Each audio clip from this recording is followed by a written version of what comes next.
Vamos aí começar a nossa correção da prova que a gente fez hoje.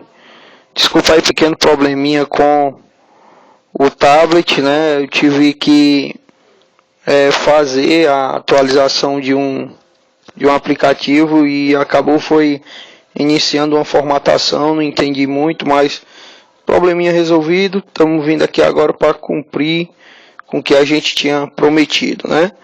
Então a nossa prova, cara, eu particularmente acho que estava bem interessante. A videoaula que eu postei para vocês, ela foi muito de encontro com o que a gente tinha aqui na prova, né?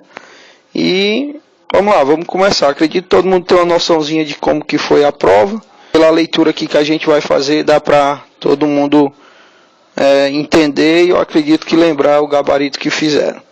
Então a nossa primeira questão é a questão que eu retirei daquele material do Enem de vocês, né? Eu acredito que está todo mundo uma olhadinha, pelo menos eu acredito que está todo mundo dando uma olhadinha no material. E a questão ela fala o seguinte, que o esquema ele mostra depósitos em que aparecem fósseis de animais do período Jurássico.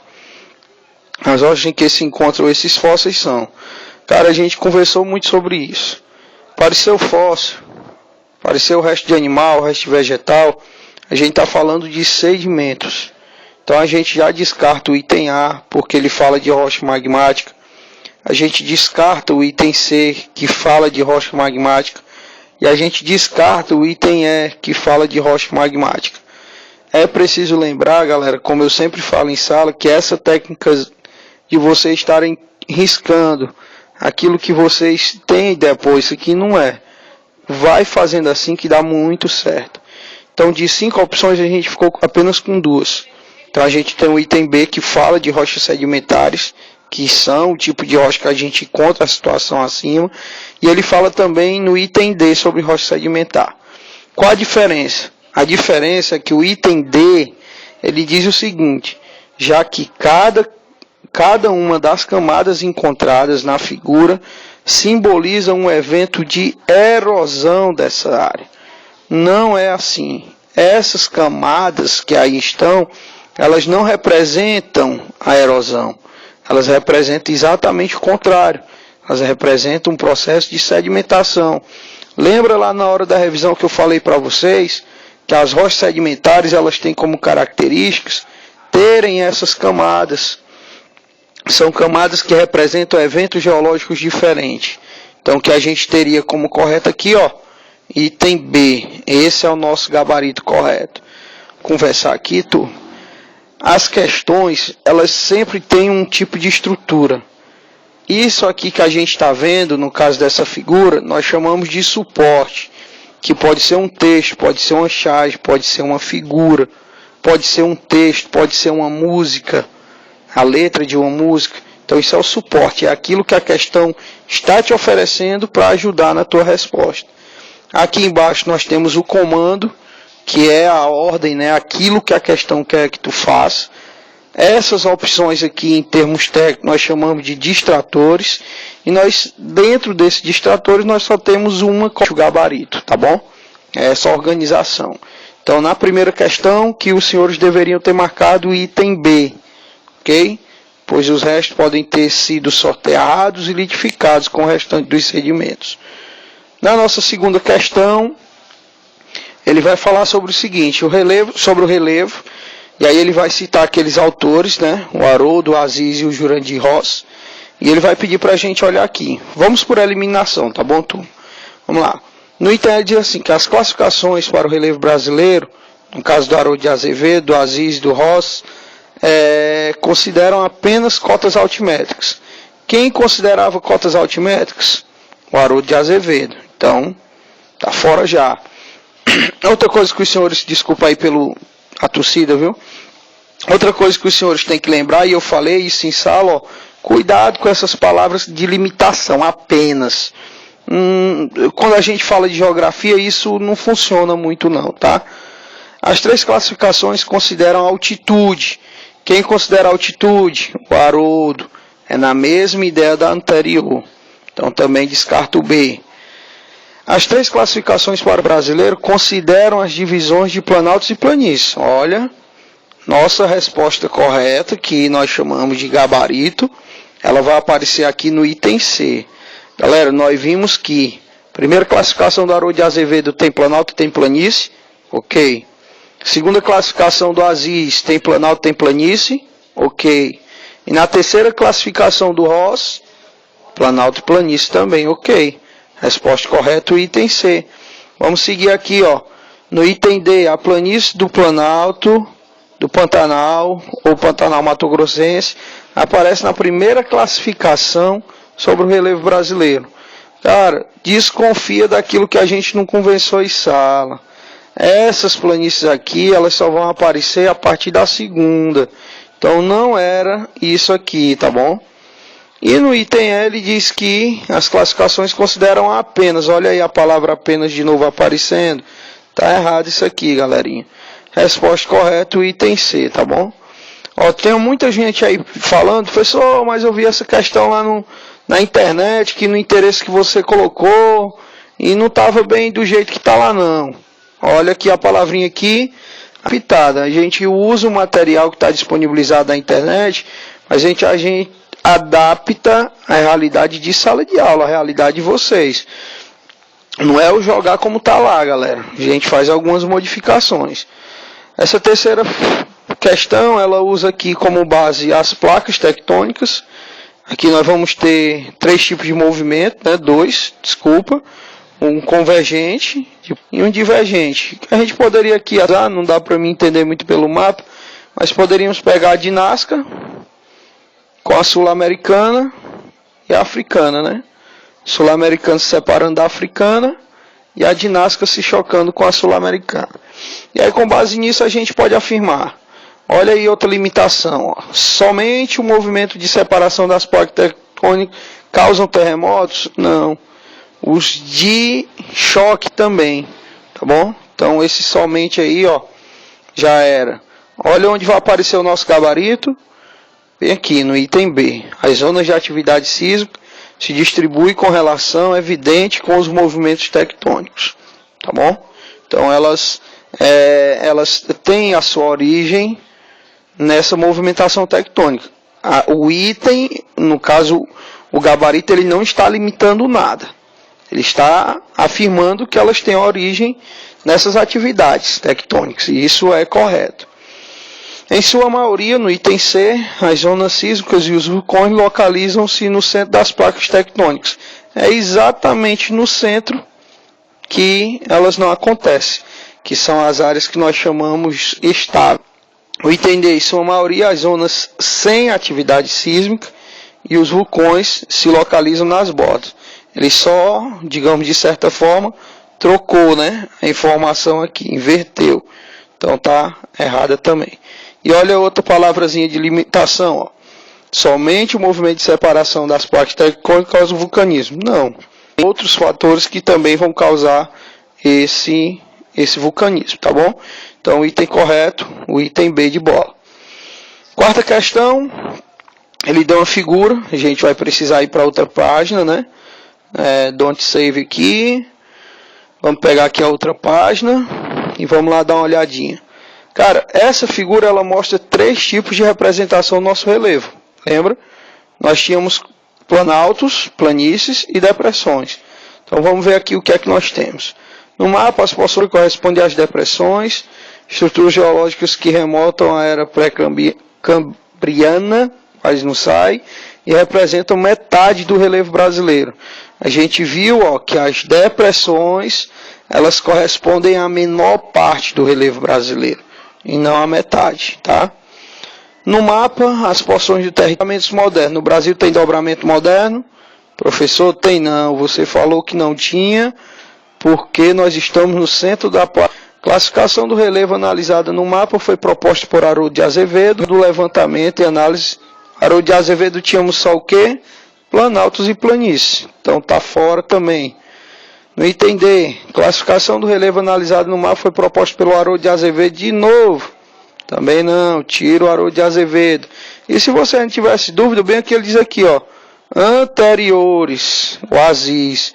O Aziz é anterior? Não. O Aziz é antecessor, né? Eu confundi, mas estaria o item E como gabarito correto, tá bom? Na quinta questão, com exceção do Rio Amazonas, aí tudo bem. Só que ele fala de regime glacial, galera, e fala sobre geleiras. Não é geleira, é gelo. Foi o regime anival, tá bom? Então aqui, essas duas palavrinhas deixam ela incorreta. No item B, ele fala da drenagem endorreica, com intensa devastação da mata ciliar e assoreamento. Não, uma coisa não com a outra. Endorreica não, a maioria dos rios brasileiros a gente viu que é de drenagem exorreica. Ou seja, eles chegam até o oceano. Foz em delta? Não, a foz é em estuário. O item D, elevado potencial hidrelétrico, olha aí, com predomínio de rio de Planalto, boa. Em áreas de elevado índice pluviométrico, gabarito correto, item D de dado.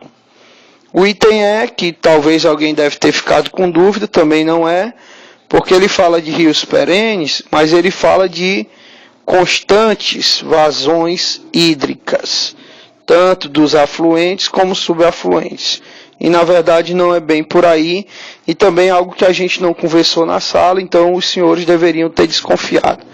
Cara, essa sexta foi que ninguém lê nada aqui, meu irmão, ficou embaçado demais. Mas vamos nós aqui, né? A rede hidrográfica brasileira, as seguintes características. Grande potencial hidráulico, ok, até aí tudo bem. Predomínio de rios perenes, também ok. Mas foz em delta, não. Drenagem exorreica, sim. Ok, né? Drenagem exorreica. Predomínio de rio de Planalto também ok. E foz em estuário, então não tem nem para onde correr. Gabarito correto é o item B de bola. Predomínio de rios temporários? Não. Se fosse o Nordeste, sim. Então está errado também. Regime de alimentação pluvial? Ok. Descarto D. Drenagem endorreica? Não, é exorreica. Então a sexta questão, gabarito, item C. O maluco ou a maluca ainda errou a questão. Cara, presta atenção, foi o que a gente falou. De borda, a maior quantidade inferior. Tá? Aqui ainda é também, ó, se você prestar atenção lá na figura quando eu receber. A área de borda, galera, é bacia sedimentar. Eu falei isso 1 milhão de vezes na sala. Meio estressada e acabou marcando. Dobramentos modernos nós não temos. Aqui não é bacia hidrográfica. Poderia até ser planaltos e planícies, tá? Quando ele fala de estrutura e não de relevo, então tá fora. E escudos cristalinos seria outra opção mais errada. Se fosse na cor preta, aí sim seria escudos cristalinos. Na nossa oitava questão, ele dá uma figura aqui do rio, ó, nascente, é bem aqui. Muita gente na hora lá da prova, na sala que eu estava, ficou um pouco com dúvida, mas não tem para onde ficar com dúvida, né? Aqui é a nascente, e aí aqui é o deslocamento do rio até o oceano, que é aqui, tá bom? E aí o que é que nós temos? Que tipo de foz? Nós temos uma foz em estuário, quando há, no caso, o rio principal chega até o oceano. Então a foz aqui é em estuário. A nona questão, ainda sobre essas características, o regime de todos, ó, todos deixa ela errado. Né? São os rios que dependem de chuva de verão? Não. O Talveg é uma ilha? Não. A gente viu que é aquele declive que marca o final, aqui ele, ó. Né? Desculpa, galera, não, aqui estou falando de talude.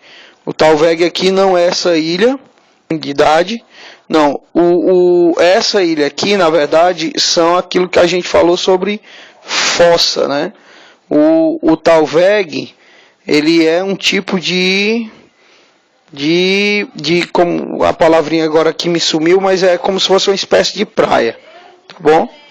O item C, os rios brasileiros possuem um regime pluvial, excetuando-se o Amazonas, que é complexo. Cara, até tem uma lógica, né? Só que esse complexo, não, que é misto, deixaria ele mais corretinho, né? Ou seja, o rio brasileiro possui um regime pluvial, a gente viu que esse regime ele depende da chuva. descartando aqui o Amazonas. Só que o Amazonas ele também é pluvial. Só que ele tem uma adição, que no caso seria o Unival. Então ele seria misto. Os rios do Brasil podem ser caracterizados como perenes em sua grande maioria. Está aqui o gabarito correto, o item D de dado. E o item E, a foz de um rio pode ser de apenas dois tipos. A limitação do apenas também deixa ela errada. Então o gabarito correto é realmente o item D lá na 9ª questão. E na 10ª questão, que qualidade péssima isso aqui, né? É a expressão bacia hidrográfica. Galera, os senhores lembram que foi que eu disse que definiria o que é uma bacia em relação à rede hidrográfica? A palavra área. Olha aqui onde que ela apareceu, no item B. Então, meu velho, minha velha, área. Então, uma bacia sedimentar ela é medida pela sua extensão, pela área que ela percorre. Então, ela é a área ocupada pelas águas de um rio principal e seus afluentes. Quando eu coloco aqui um conjunto de terras drenadas, até pode ser, mas ele é um conceito mais voltado para rede hidrográfica, ou até mesmo um rio principal, tá bom? Então, a ideia que nós deveríamos ter usado como correto era o item B de bola na 10ª questão. Galera, valeu, boas férias para vocês. Eu espero que vocês tenham se dado muito bem nessa prova. Eu fiz o máximo para dar uma força para todo mundo, né? As aulas que foram postadas, as revisões que foram dadas em sala. Então, eu espero mesmo de coração que vocês tenham tido um sucesso muito grande. Vou corrigir essa prova daqui a pouco. E, cara, essa rua é muito barulhenta. Desculpa aí o áudio. De vez em quando entra aí uns gaiatos, mas a gente vai resolver logo isso. Agora nas férias eu vou ter um tempinho para deixar o nosso canal aí bombando, tá bom? Então, galera, um beijão para todo mundo, para os meninos um abraço, né? Sucesso, boas férias, aproveita ao máximo. Qualquer deslizinho, quando a gente voltar das férias, o professor dá um jeito, tá bom? Valeu, turma!